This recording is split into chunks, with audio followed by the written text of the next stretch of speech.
Bom, amigos, vamos dar continuidade aqui ao nosso estudo. Eu já tinha terminado no vídeo anterior, tinha acabado essa parte, mas tivemos um problema técnico aqui. Acabou a bateria do computador, então tive que fazer um corte abrupto no meio do tema que estávamos conversando, mas não ficamos prejudicados no primeiro vídeo e vamos dar continuidade ao segundo vídeo. Bom, a gente estava comentando aqui sobre as propriedades ópticas da córnea e nós percebemos, né, didaticamente a gente pode classificar, né, a córnea como uma lente, né, convexo-côncava, mas essas lentes convexo-côncavas elas se associam a secções esféricas. E quando a gente vai avaliar a anatomia, né, adequadamente a anatomia da córnea, nós percebemos que a córnea ela não tem uma forma esférica. Então, quando a gente avalia as curvaturas corneanas do centro corneano em relação à sua periferia, nós percebemos que em córneas normais uma diminuição do poder de curvatura desta lente, perdão. Então, na sua parte mais central, a córnea ela é mais curva do que na sua parte periférica. Né? Isso se caracteriza por raios de curvaturas diferentes, como nós já estudamos. Então, na parte mais central, nós temos, por ser mais curva, um raio de curvatura menor, e nas partes mais externas, partes mais periféricas, externas não periféricas, nós temos raios de curvatura maiores. Então, representando geometricamente a córnea, ela não é uma lente de uma secção de uma esfera perfeita, né? A córnea ela se assemelha mais a uma elipse. E existem algumas fórmulas, alguns valores, algumas grandezas matemáticas que demonstram se uma córnea, né, de algum paciente, de alguma pessoa, ela está mais próxima da forma esférica do que outras, né? Então, através dessa grandeza matemática que é a asfericidade, nós podemos definir se uma córnea se assemelha ou não a uma esfera. E como é que a gente entende isso, né? Compreendendo que a asfericidade ela é uma grandeza matemática que classifica. Desculpa aqui os slides, é mais um. Isso, oh, mas que raiva, olha só. Uma grandeza matemática que classifica as elipses. Então, quanto mais a esfericidade mais próxima de zero, mais essa córnea se assemelha a uma esfera. Menos asférica é essa córnea. E quando avaliamos córneas normais, então aqui que era o slide, né? Então, quando mais próximo de zero, mais essa elipse se arredonda, né? Mais os diâmetros horizontais e verticais se assemelham, porque a elipse é uma forma geométrica que nós temos diâmetros diferentes na sua relação perpendicular. Então, nós temos, no caso, essa aqui é uma elipse que a gente fala prolada, que é a elipse mais comum que a córnea se assemelha. Nós temos um diâmetro horizontal maior do que o diâmetro vertical. Então percebemos aqui na asfericidade, quanto mais próximo de zero, nós temos a proximidade ao círculo. E isso é importante compreendermos e termos essa noção, porque a nossa córnea, ela é naturalmente, quando com córneas normais, nós temos uma forma asférica prolada. Então, a córnea na sua parede anterior, ela tem uma asfericidade negativa. O centro é mais curvo que a periferia em situações normais. Então, nós temos uma asfericidade corneana de menos 0,23. Isso é o habitual. E esse número é importante nós termos em mente, porque ele nos orienta bastante em cirurgias refrativas, principalmente quando temos uma monovisão avançada, quando se induz uma asfericidade para a profundidade de foco, e também em alguns nomogramas para o implante do anel de Ferrara.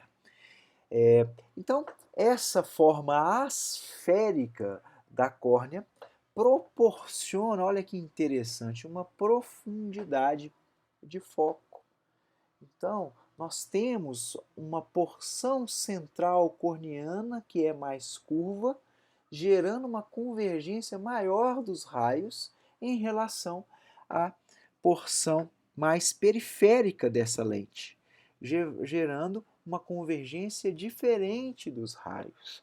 Então, daí nós compreendemos que nos pacientes míopes e míopes por curvaturas elevadas de córnea, nós temos ainda uma preservação da visão de perto, mesmo depois dos 40 anos. Olha que interessante, porque o míope, quando é uma miopia não axial, ou seja, uma miopia que vem a partir de uma córnea muito prolada, nós temos uma profundidade de foco tal que nós temos conjuntos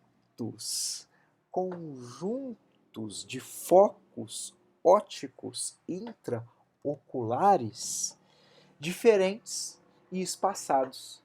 Então, na leitura de perto, mesmo o paciente corrigido com óculos, mesmo depois dos seus 40 e poucos anos, ele ainda tem uma porção da imagem, do foco da imagem, ainda no meio do olho. Então, proporcionando aqueles raios ali, proporcionando uma boa leitura de perto, mesmo depois dos 40 anos, e mesmo corrigidos, e mesmo já com o enfraquecimento da acomodação. Olha que interessante isso. Então, quanto mais afastado do zero, para o negativo, até o valor -1, nós temos a córnea mais prolada. E depois de alguns tipos de cirurgia refrativa, principalmente cirurgia refrativa de altos míopes, nós podemos gerar algo inverso na córnea, né? Podemos gerar uma ablação exagerada, através de uma ablação exagerada do centro, né, uma diminuição da curvatura em tratamentos miópicos, uma asfericidade oblada, ou seja, a parte central da córnea mais plana, com uma convergência menor do que a parte periférica desse tecido. Então aqui nós temos, em algumas situações, principalmente pós-operatório de cirurgia refrativa de miopia de alto grau, algumas córneas com a asfericidade maior do que uma asfericidade positiva. Isso atrapalha bastante no sistema óptico e proporciona o aparecimento de aberrações ópticas esféricas, né? Beleza? Então, a importância da asfericidade na promoção de uma profundidade de foco, inclusive para ajudar a leitura de perto. Então, a córnea é uma lente asférica prolada, cuja asfericidade na sua parede anterior, na sua face anterior, fica próximo de -0,23 em valor de asfericidade. Bom, agora mais uns dados rápidos, depois dessa parte mais complicada aí da ótica, que é uma parte muito importante, é a questão do seu diâmetro. Então, olhando-se a córnea anteroposteriormente, em sua maioria, nós temos um diâmetro horizontal maior do que o diâmetro vertical na sua face anterior. Então, anteriormente, nós temos no diâmetro horizontal, né, nasal para temporal ou temporal para nasal, em média, um diâmetro na população geral adulta de 11,7 milímetros. E no seu diâmetro vertical, na sua face anterior, um diâmetro próximo de 10,6 milímetros. Lembrando que na parte posterior, a córnea ela já adquire um formato mais simétrico, tanto o diâmetro posterior como anterior, próximo de 11,7. Mas por que é importante sabermos o diâmetro da córnea? Porque dependendo do tamanho desse diâmetro, nós podemos classificar as córneas em normais ou córneas exageradas, como megalocórneas, quando nós temos um diâmetro maior, horizontal maior do que 12,5 milímetros, comum em situações de glaucoma congênito, né? E além disso também nós temos algumas alterações congênitas, né? Com a própria megalocórnea, e em outras situações em que temos, como nos microftalmos, nos nanoftalmos, nós temos as microcórneas, que são córneas cujo diâmetro horizontal são menores do que 11 milímetros. Em relação à sua espessura, percebemos que a espessura central da córnea ela é menor do que a sua espessura periférica. Se a gente lembra que a córnea é uma lente, olha gente, convexo-côncava, cuja curvatura anterior é mais plana em relação à curvatura posterior, logicamente, percebemos que a espessura da córnea em sua periferia não poderia deixar de ser maior do que a sua espessura central. E aqui nós temos a representação de um mapa paquimétrico obtido através do Pentacan, né, que é uma tomografia da córnea, mostrando justamente isso, né, que são os valores de paquimetria, né, com uma espessura aqui central próximo de 540 e uma espessura periférica aqui chegando beirando aos 680 e tudo mais. Em média, na população, a espessura central encontrada é em torno de 0,52 milímetros ou 520 micrômetros. Muitos autores consideram esse valor médio de 550 micrômetros.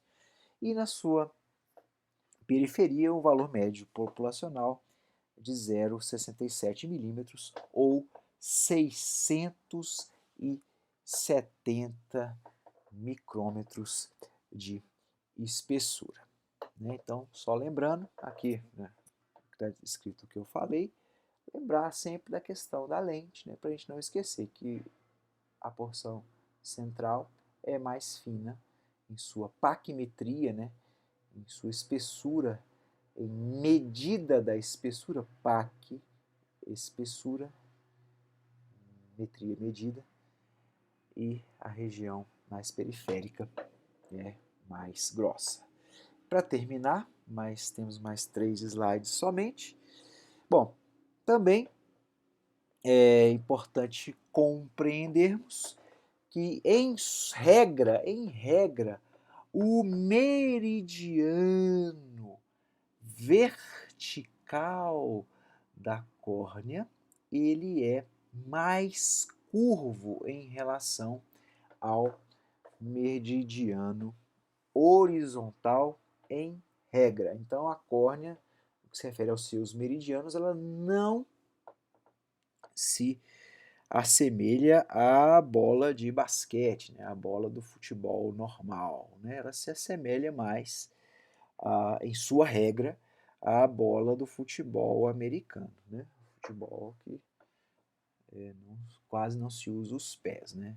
Então, a córnea se assemelha mais ao formato de uma bola de futebol americano, cuja curvatura do meridiano vertical é maior do que o meridiano horizontal. E isso se dá em regra por quê? Pela pressão das pálpebras, né? Principalmente nesse meridiano vertical, que favorece a esse encurvamento maior. Daí compreendemos que a maioria das pessoas que tem um astigmatismo, que é essa diferença de meridianos, do meridiano vertical para o horizontal, que a maioria dos pacientes com astigmatismo, eles têm o astigmatismo a favor da regra, porque em regra, geralmente, a curvatura, o meridiano vertical é mais curvo do que o meridiano horizontal. Aqui nós temos a representação de uma topografia de córnea, demonstrando justamente esse paciente com um astigmatismo mais elevado, mas para a gente compreender a geração desse astigmatismo através da diferença dessas curvaturas no que se refere aos meridianos corneanos. Geralmente, um meridiano mais curvo do que o outro, e geralmente o meridiano vertical mais curvo. Ainda em noções gerais de anatomia, agora voltando para a anatomia, nós temos a inervação da córnea. A inervação sensitiva da córnea, ela se dá através dos nervos ciliares longos, que são ramos da porção oftálmica do quinto par. O quinto par é o nervo trigêmeo. Então, a inervação sensitiva da córnea se dá pelo nervo trigêmeo através do seu ramo oftálmico e através dos nervos ciliares longos. Existe também a inervação simpática e parasimpática, que acompanham essas redes neurais aí, formadas pelos nervos ciliares longos. Essas fibras nervosas, elas penetram a córnea no seu estroma periférico e radialmente, e cursam periférico radialmente e cursam anteriormente, formando um plexo subepitelial. Então, ela entra pelo estroma, penetra anteriormente, eu estava no lugar errado, e forma um plexo subepitelial. Quando os nervos penetram o estroma corneano, eles perdem a sua mielinização, porque eles precisam ser transparentes, já que a córnea é um tecido transparente, e lá na frente, desses plexos subepiteliais, nós temos a penetração de vários pequenas terminações nervosas. Elas penetram a membrana de Bowman e formam essas terminações nervosas ao nível das células intermediárias. Então nós temos, enquanto a inervação sensitiva, diversas terminações nervosas no epitélio corneano, dando a este órgão uma sensibilidade à dor, a calor, a contato extrema. Então a sensibilidade corneana ela é exagerada e exacerbada devido ao grande número de terminações nervosas no seu epitélio. Beleza? Então, percebamos, meus amigos, que agora nessa parte aqui nós já começamos a parar de falar de anatomia e começamos a falar de histologia da córnea. E esse vai ser agora o nosso mote, né? Vai ser o nosso assunto daqui para frente nesse nosso estudo. Então, vamos parar o vídeo aqui e nós vamos começar a estudar essas camadas da córnea, que são 5, né? A princípio 5, né? O endotélio, a membrana de Descemet, o estroma, a membrana de Baumann e o epitélio. Vou parar aqui para a gente continuar no próximo vídeo. Até mais.